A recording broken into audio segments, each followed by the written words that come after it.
राष्ट्रपिता महात्मा गांधी की 151वीं जयंती के मौके पर इंदौर में कांग्रेसी नेताओं ने बापू को याद कर उन्हें श्रद्धांजलि अर्पित की। इस दौरान कांग्रेसी नेताओं ने हाथरस गैंगरेप पीड़िता के न्याय के लिए बापू की प्रतिमा के समक्ष धरना भी दिया। देखिए रिपोर्ट।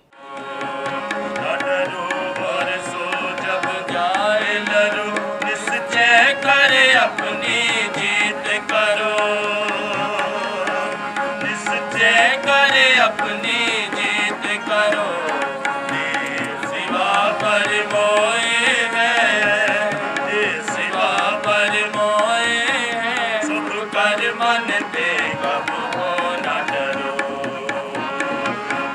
शुभ कर मन ते कब हो न डरो। शुक्रवार को देश भर में राष्ट्रपिता महात्मा गांधी की 151वीं जयंती के अवसर पर बापू को याद कर श्रद्धांजलि अर्पित की गई। इसी क्रम में इंदौर में भी कांग्रेस नेताओं द्वारा राष्ट्रपिता महात्मा गांधी को श्रद्धांजलि दी गई। रीगल चौराहे पर स्थित गांधी जी की प्रतिमा पर कांग्रेसी नेताओं ने माल्यार्पण किया। इस दौरान पूर्व मंत्री जीतू पटवारी, सांवेर से कांग्रेस प्रत्याशी प्रेमचंद गुड्डू, जिला कांग्रेस अध्यक्ष सदाशिव यादव, एमपी कांग्रेस के उपाध्यक्ष अर्चना जायसवाल समेत अन्य कांग्रेस नेता और भारी संख्या में कांग्रेस कार्यकर्ता मौजूद रहे। इस दौरान कांग्रेसी नेताओं ने हाथरस गैंगरेप पीड़िता के न्याय के लिए हाथों में प्लेकार्ड लेकर गांधी प्रतिमा के समक्ष धरना भी दिया। इस मौके पर मीडिया से बात करते हुए पूर्व मंत्री जीतू पटवारी ने बीजेपी और शिवराज सरकार पर जमकर हमला बोला। आज भारत की संप्रभुता, मानवता के रास्ते पे पूरे विश्व को एक अहिंसा का, सत्य का, एक मानवीय धारणाओं का रास्ता दिखाने वाले महात्मा गांधी जी की इस पावन पर्व पर हम उनको श्रद्धा सुमन अर्पित करते हैं। साथ ही साथ जिस तरीके से पूरे देश में लोकतंत्र का हनन हो रहा है, मध्य प्रदेश में भी लोकतंत्र की हत्या हो गई और राहुल जी एक बच्ची, दलित बच्ची के परिवार के दुख में, जिस बच्ची की रीढ़ की हड्डी तोड़ दी गई, उसकी जबान काट दी गई, उसके जंगा पे वार किया गया, उसके साथ बलात्कार किया गया और एक सरकार ने किस तरीके से उसका दबाव बनाया और उस काम को रफा दफा, उस पूरे मसले को रफा दफा करने की कोशिश की। ये महात्मा गांधी जी ऊपर से देखते होंगे तो उनकी भावना क्या होगी, ये महसूस करने का दिन है।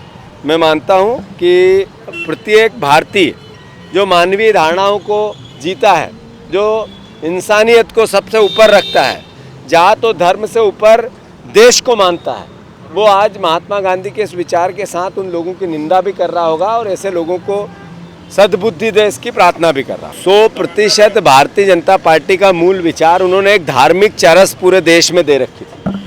वो धीरे धीरे लोग उससे बाहर आ रहे हैं।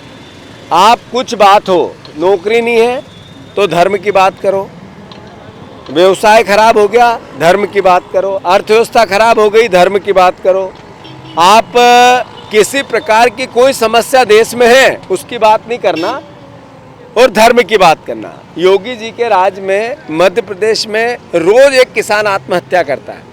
रोज अखबारों में हम देखते हैं खरगोन की एक बेटी के साथ गैंगरेप हो गया। कानून व्यवस्था की बात नहीं करना, धर्म की बात करना। ये भारतीय जनता पार्टी का मूल चरित्र सामने आया है। मैं मानता हूँ कि देश के लोग समझ रहे हैं। हर युवा जिसके हाथ में काम था वो चला गया, वो देख रहा है कि मोदी ने हमें क्या सपने दिखाए थे और क्या निकले।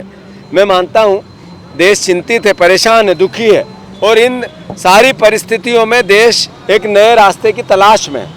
मैं ऐसे में देश के लोगों से प्रार्थना करना चाहता हूँ कि हर सबसे पहले देश है, मातृभूमि है, बच्चों का सुकून है, परिवार का की उन्नति है, इस पे हम सबको ध्यान देना चाहिए। वहीं जिला कांग्रेस अध्यक्ष सदाशिव यादव ने यूपी पुलिस द्वारा राहुल गांधी के साथ किए गए दुर्व्यवहार को लेकर बीजेपी पर हमला बोला। देखिए, आज इस तरीके का, आज महात्मा गांधी का जन्म दिवस है। हमारे दो महापुरुषों का, लाल बहादुर शास्त्री जी और महात्मा गांधी जी का जन्मदिन है और आज उनकी आत्मा, जो देश की अर्थव्यवस्था और देश के साथ जो हो रहा है उस पर उनकी आत्मा रो रही होगी कि आज जिस तरीके से एक महिलाएं सुरक्षित नहीं है, हमारी एक बहन के साथ जो यूपी में दुष्कर्म होता है और वहाँ हमारे राष्ट्रीय अध्यक्ष पूर्व पूर्व सांसद राहुल गांधी जी और प्रियंका गांधी जी मिलने जाते हैं और उन्हें रोका जाता है, और उसको किस तरीके से रोका जाता है कि एक अपराधी हो और एक अपराध करने जा रहा है और पुलिस रोक रही हो, तो ये एक अन्यायपूर्ण जो काम बीजेपी कर रही है। और आज बीजेपी को ये नहीं मालूम है कि वो 144 धारा में सिंगल जाने के लिए बोल रहे हैं कि मैं अकेला जाता हूँ, केवल पीड़ित परिवार से मिलने जा रहा हूँ, उसमें रोका जाता है और उनको धक्का मुक्की की जाती है, उनको गिरफ्तार किया जाता है। ये काला कानून जो मोदी जी देश को परोस रहे हैं, ये इसकी जितनी भी प्रदर्शना की जाए उतनी कम है। और जो देश की अर्थव्यवस्था है उस पर भी महापुरुषों ने जो एक भारत को एक सोने की चिड़िया कहा जाता था, उस भारत की क्या दशा है आज सबके सामने है। और किस तरीके से कानून को लाचार बनाकर और जो काम कर रही है बीजेपी, इसका पूरा देश देख रहा है, इनको कभी माफ नहीं करेगा। वहीं सांवेर से कांग्रेस प्रत्याशी प्रेमचंद गुड्डू ने यूपी प्रशासन और पुलिस के बर्ताव को शर्मनाक करार दिया। नहीं, ये सबसे शर्मनाक बात है। उस बच्ची के साथ, दलित बच्ची के साथ गैंगरेप हुआ।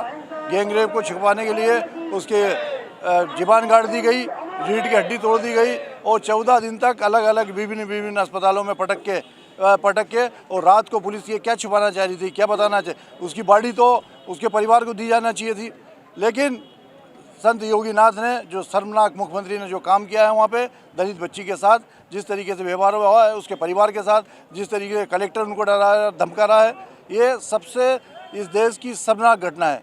सभी साथियों को, सभी पार्टियों को मैं आह्वान करता हूँ कि उनको योगी आदित्यनाथ को सबक सिखाने, उन अधिकारी को, उस डीएम में जो दोष दे रहा है उनके परिवार को, उसको सस्पेंड किया जाना चाहिए। पूरी लोकतंत्र है कहाँ, लोकतंत्र बचा कहाँ है?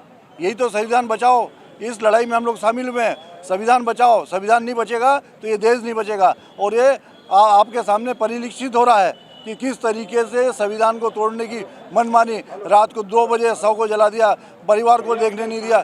ऐसी बड़ी शर्मनाक घटना है ये। कुल मिलाकर हाथरस गैंगरेप कांड को लेकर यूपी के साथ साथ एमपी में भी कांग्रेस ने भाजपा सरकार के खिलाफ मोर्चा खोला हुआ है। एमपी न्यूज़ के लिए इंदौर से अरुण यादव की रिपोर्ट।